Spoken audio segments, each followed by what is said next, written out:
As your week winds down, we're glad you're taking 10 minutes to get up to speed on world events. I'm Carl Azus with CNN Student News. Today's show starts in the Middle East. Rockets launched across borders. Airstrikes. This is the ongoing violence between Hamas and Israel. Hamas is a political party that controls the Palestinian territory of Gaza. The U.S. and European Union consider Hamas a terrorist group. In the latest conflict, it began in July, Hamas has been blamed for firing 3,500 rockets toward Israel. 67 Israelis have been killed, most of them Israeli soldiers. They've been involved in a ground operation to destroy secret tunnels that Hamas used to approach and attack Israel. Israel has also launched airstrikes aimed at suspected terrorists. More than 2,000 Palestinians have been killed. Here is the question facing Israel, Hamas, and the international community. How do you prevent a repeat of the conflict? The reconstruction of Gaza seems to hold the key. The destruction is massive. Satellite images show entire city blocks and neighborhoods wiped out. The UN estimates about a quarter of all Gaza's population has been displaced. Nearly 60,000 people lost their homes. Schools, hospitals, factories, all part of the rubble. And the sewage system is totally destroyed. Palestinians in Gaza say life there is a prison. And to keep the peace, Hamas is demanding an end to what it calls the blockade of Gaza. Now, Israel controls 3 of Gaza's borders, but remains very wary of goods coming into Gaza without strict monitoring of the border with Egypt. They don't want Hamas using materials brought into Gaza, like cement, to rebuild those tunnels and stage attacks against Israelis. If that were to happen, Israel would undoubtedly respond, and we would see yet another cycle of violence. That's why Israel wants the Palestinian Authority run by President Mahmoud Abbas to take control over Gaza's 7.5-mile border with Egypt to prevent the smuggling of weapons. It also hopes that that could strengthen President Abbas's hand in Gaza and help with their ultimate goal of full demilitarization of Hamas. And that could stop the rocket fire, which by now can reach almost anywhere in Israel. This is all on the table at ongoing talks between Israelis and Palestinians in Cairo aimed at a long-term truce, up to 10 years. Now that's how long the UN says it will take to rebuild Gaza, to the tune of $4 to $6 billion. UN Secretary General Ban Ki-moon said a permanent solution must be found, because this is the last time, he said, that the international community will rebuild Gaza, only to have it torn down again by another war. We've been talking a lot about ISIS, or Islamic State, this year. This is a murderous terrorist organization that's been taking over parts of Iraq. ISIS wants to create a theocracy in the Middle East based on its strict interpretation of Islam. The group has been killing people who don't share its extreme beliefs. That includes James Foley. He was a 40-year-old American journalist. He disappeared in northwest Syria in 2012. ISIS released information this week that it had brutally murdered James Foley. It said any U.S. attempt to fight ISIS would result in American bloodshed. They may claim out of expediency that they are at war with the United States or the West, but the fact is they terrorize their neighbors and offer them nothing but an endless slavery to their empty vision and the collapse of any definition of civilized behavior. And people like this ultimately fail. ISIS had taken over a dam near the Iraqi city of Mosul last month. It's a strategic place on the Tigris River. If the dam were to fail, it could cause catastrophic flooding in a huge part of Iraq. A group of Kurdish fighters, people from northern Iraq, were battling to regain control of the dam. And with support from U.S. airstrikes, they did it. The Kurdish fighters are known as the Peshmerga.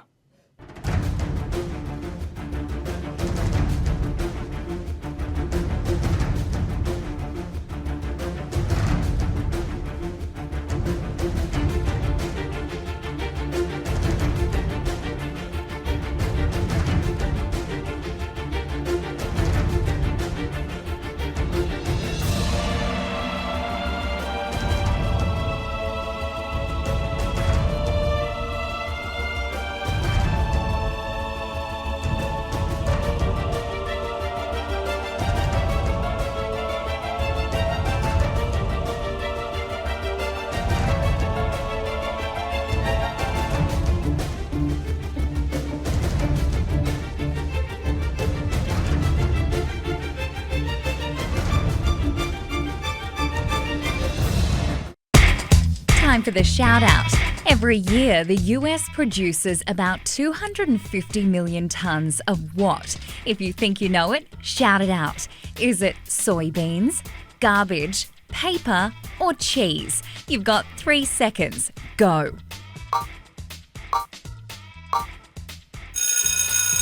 The Environmental Protection Agency says Americans produce about 250 million tons of trash in a year.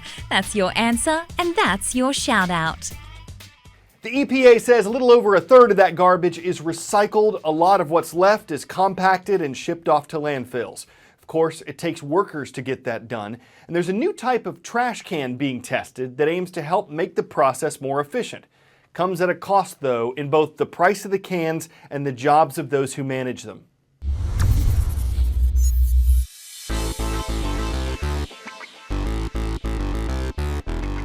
Trash is a problem that's plagued humans since we moved into cities, and dealing with it is messy and expensive.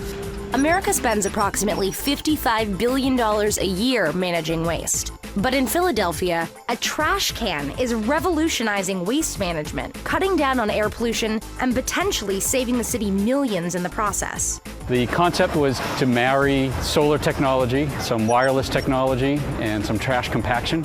The Big Belly solar compactor automatically crushes down its trash, allowing it to hold 5 times the amount of garbage as a standard wastebasket. When it's full, it sends an alert to a website indicating it needs to be emptied.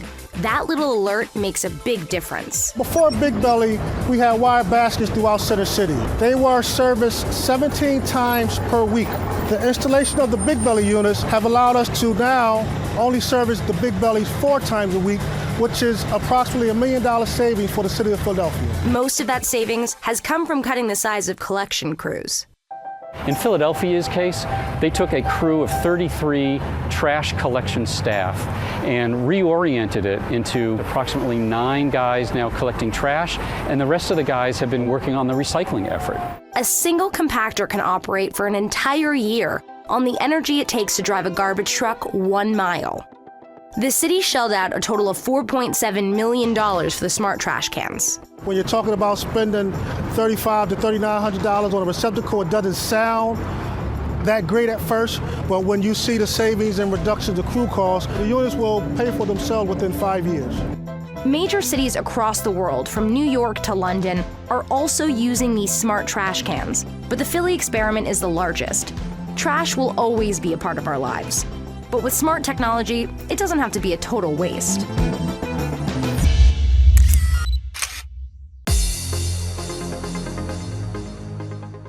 Roll Call is all about you. Who is watching? The 3 schools on today's show were chosen from Wednesday's transcript page at cnnstudentnews.com. We'll start in the heartland. Manhattan, Kansas is where you'll find Susan B. Anthony Middle School. Their mascot is the Tornadoes. In Covington, Louisiana, say hello to the Hawks. They're watching at Archbishop Hannon High School.